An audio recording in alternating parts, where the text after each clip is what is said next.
nakikita niyo ba yung nakikita ko? Dala-dala niya yung bag ni ma'am. Ganyan talaga pag kailangan ng mataas na grade. Parating na si ma'am, maganda raw kayo, magpaparecitation daw siya. Hala, ano ba yan? Hindi pa man din ako nakapag-review. Turuan niyo ako ng sagot, ha? Paano na yan?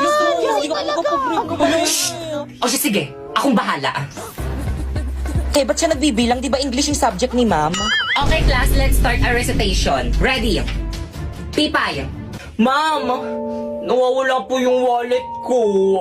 Ano? Magkano laman? Hala, totoo. Hala, ang swerte naman ng nagnakaw. Okay. Class, sino naglako ng wallet ni Pipay? Ay, wala nga amen. Mas pakilagay lahat ng mga bag dito sa may front. Pipay, i-check mo. Madali. Ay, sige po, ma'am. Asing ng bag mo, Laki, te. huwag mo kasi amuyin. Mamula po eh. Alam nyo, class, the best section kayo. Ang gagaling nyo magnakaw. Ikaw, sino bang hula mo?